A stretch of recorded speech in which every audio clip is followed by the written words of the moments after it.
Hello students.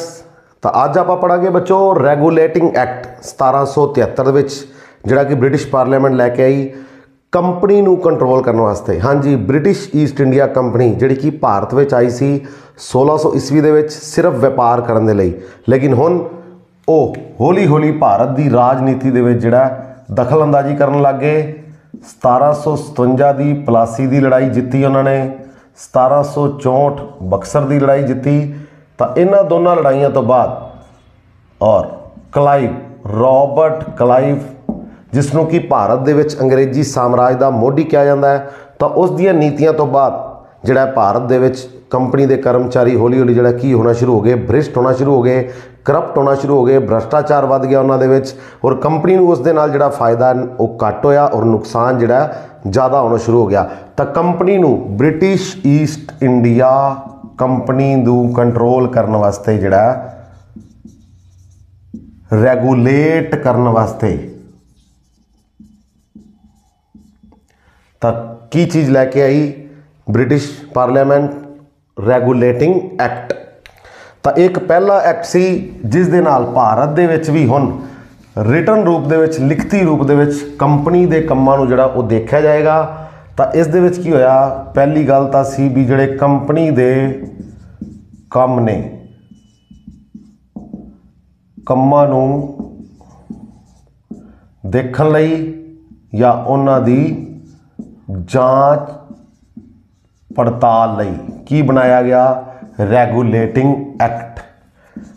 ਖਾਸ ਕਰਕੇ ਬੰਗਾਲ ਦੇ ਵਿੱਚ, ਬੰਗਾਲ 'ਚ ਜਿਹੜਾ ਕੰਪਨੀ ਦੇ ਕੰਮ 'ਚ ਜਿਹੜਾ ਉਹ ਕੀ ਪਾਈ ਗਈ? ਗੜਬੜੀ ਪਾਈ ਗਈ। ਤਾਂ ਇਸ ਚੀਜ਼ ਨੂੰ ਦੇਖਣ ਦੇ ਲਈ, ਕੰਟਰੋਲ ਕਰਨ ਲਈ ਜਿਹੜਾ ਰੈਗੂਲੇਟਿੰਗ ਐਕਟ ਲੈ ਕੇ ਆਈ ਬ੍ਰਿਟਿਸ਼ ਪਾਰਲੀਮੈਂਟ। ਹਾਂਜੀ, ਇਸ ਦੇ ਪਿੱਛੇ ਪਿਛੋਕੜ ਕੀ ਸੀ, ਬੈਕਗਰਾਊਂਡ? ਇਸ ਐਕਟ ਨੂੰ ਲਿਆਉਣ ਦੇ ਪਿੱਛੇ ਬੈਕਗਰਾਊਂਡ ਕੀ ਸੀ? ਇੱਕ ਤਾਂ ਕੰਪਨੀ ਦੇ ਜਿਹੜੇ ਕਰਮਚਾਰੀ ਸੀ ਉਹ ਕੀ ਹੋ ਚੁੱਕੇ ਸੀ? ਭ੍ਰਿਸ਼ਟਾਚਾਰ ਜਿਹੜਾ ਉਹਨਾਂ 'ਚ ਵੱਧ ਗਿਆ ਸੀ। ਦੂਸਰਾ, ਕੰਪਨੀ ਜਿਹੜੀ ਹੈ ਉਹ ਕੀ ਹੋ ਗਈ ਸੀ?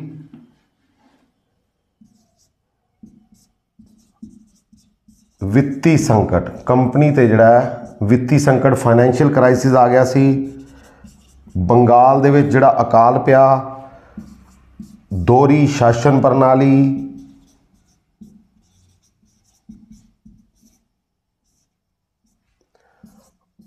ਔਰ ਫਸਟ ਐਂਗਲੋ ਮੈਸੂਰ ਵਾਰ ਕੰਪਨੀ ਦੀ ਕੀ ਹੋਈ ਸੀ? ਹਾਰ।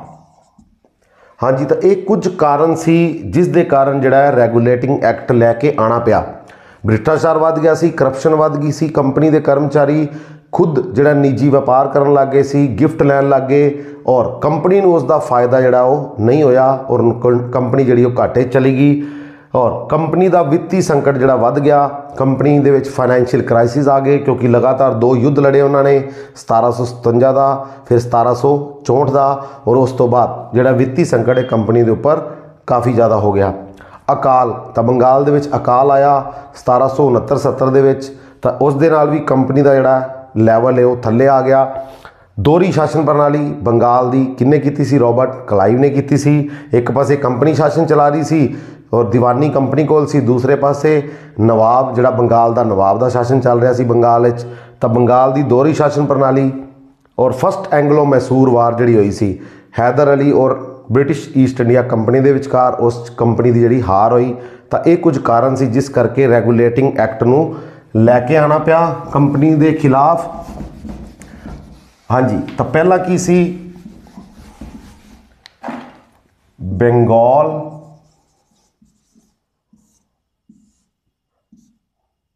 ਮਦਰਾਸ, ਜਿਸ ਦਾ ਆਧੁਨਿਕ ਨਾਮ ਹੈ ਚੇਨਈ, ਬੰਬਈ ਯਾਨੀ ਕਿ ਮੁੰਬਈ। ਤਾਂ ਇਹਨਾਂ ਤਿੰਨਾਂ ਦੇ ਲਈ ਪੋਸਟ ਹੈਗੀ ਸੀ ਗਵਰਨਰ। ਬੰਗਾਲ ਦਾ ਅਲੱਗ ਗਵਰਨਰ, ਮਦਰਾਸ ਦਾ ਅਲੱਗ ਤੇ ਬੰਬਈ ਦਾ ਅਲੱਗ। ਤਾਂ ਇਸ ਐਕਟ ਦੇ ਅਕੋਰਡਿੰਗ ਕੀ ਕਰ ਦਿੱਤਾ, ਹੁਣ ਪੋਸਟ ਬਣ ਗਈ ਗਵਰਨਰ ਤੋਂ गवर्नर जनरल, जिस दा हैडकुआटर की होएगा बंगाल, और बंगाल का ही गवर्नर जनरल जिहड़ा हुण मद्रास ते बंबई नूं भी डील करेगा, लीड करेगा। यानी कि बंगाल का जिहड़ा गवर्नर जनरल होएगा वो मद्रास ते बंबई का भी हुण की होएगा, गवर्नर जनरल होएगा। ये इस एक्ट के अकॉर्डिंग लैके आंदा गया चेंज, किस दे द्वारा? कंपनी के खिलाफ ब्रिटिश पार्लियामेंट ने लैके आंदा। तो गवर्नर जनरल, और पहले गवर्नर जनरल कौन बने? Warren Hastings. इस बंगाल का पहला गवर्नर।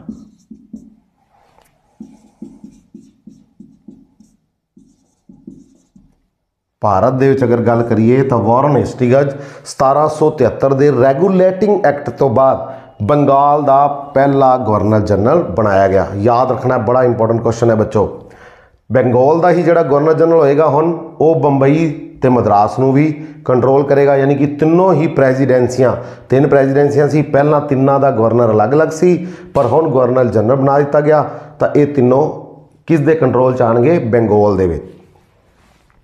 और 5 मैंबरी कमेटी दी गई, जिस दे विच गवर्नर जनरल ते प्लस 4 मैंबर उसनूं होर दिते गए।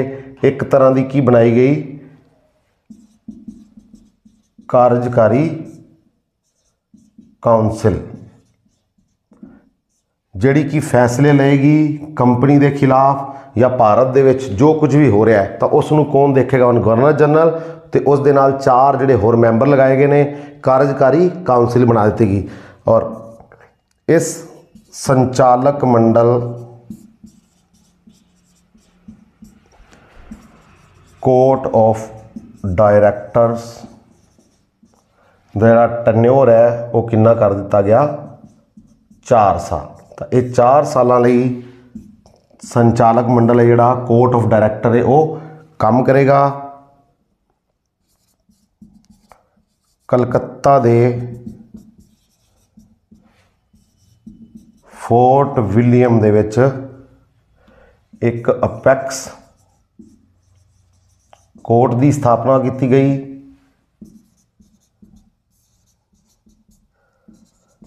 जिसनों की सुप्रीम कोर्ट कहा गया। अपैक्स कोर्ट बनाई गई और फर्स्ट चीफ जस्टिस उसदे बनाए गए एलिजा इम्फे। ठीक है बच्चों, तो याद रखना, बड़ा इंपॉर्टेंट क्वेश्चन है। कलकत्ता दे विच जिहड़ा फोर्ट विलियम कॉलेज सी उस टाइम, तो उत्थे एक अपैक्स कोर्ट बनाई गई जिसनों सुप्रीम कोर्ट कह सकते हैं आपां। उस टाइम की सुप्रीम कोर्ट की स्थापना कलकत्ता में हुई और पहले चीफ जस्टिस बने एलिजा इम्फे। 5 मैंबरी काउंसिल बना दी गई, एक गवर्नर जनरल और 4 उसके नाल मैंबर होर लगा दिए गए, जिन्हों का टन्योर बनाया गया 4 साल का। पहले गवर्नर जनरल बन गए बंगाल के वारन हेस्टिंग्स। और सब तो इंपॉर्टेंट काम की किया? कंपनी का जिहड़ा निजी व्यापार सी, कंपनी के कर्मचारी हुण बिना लाइसेंस तो जिहड़ा वो की नहीं कर सकते? निजी व्यापार नहीं कर सकणगे और रिश्वत भी जिहड़ा वो नहीं लै सकते सी। हाँ जी, तो ये सब तो वड्डी चेंज लिआंदी गई। कंपनी के कर्मचारी जिहड़े कि पहला रिश्वत भी लैंदे सी और की करते सी? बिना लाइसेंस तो व्यापार भी करते सी, अपना निजी व्यापार, तो हुण वो ये नहीं कर सकणगे। तो ये सी रैगूलेटिंग एक्ट 1773। बंगाल, मद्रास, बंबई 3 प्रेजिडेंसियां सी, पहला तिन्ना दे अलग अलग गवर्नर सी, तो तिन्नां नूं एक हुंद के दिता गया गवर्नर जनरल, जिहड़ा कि बंगाल च बैठेगा और दोनों प्रेजिडेंसियां नूं भी नाल देखेगा और उसका नाम होएगा गवर्नर जनरल। और पहले गवर्नर जनरल बने वारन हेस्टिंग्स, जिन्हों ने दोहरी शासन प्रणाली नूं की कीता सी? खत्म किया 1772 दे विच। और जदों इंग्लैंड गए सी तो इन्हां दे उपर महादोष का मुकदमा भी चलाया गया सी। ये भी बड़ी इंपॉर्टेंट गल है बच्चों, याद रखना। और बाद में उस मुकदमे तो बरी भी हो गए सी। कलकत्ता दे विच अपैक्स कोर्ट बनाई गई, सुप्रीम कोर्ट की स्थापना की गई और एलिजा एम्फे उत्थों के पहले चीफ जस्टिस बनाए गए। ठीक है बच्चों, तो ये सी अपना अज का टॉपिक रैगूलेटिंग एक्ट 1773। तो मिलते हैं अगली वीडियो एक नवे टॉपिक के नाल। Okay, thank you. चैनल में शेयर, लाइक तो सबसक्राइब करना नहीं भूलना। Thank you.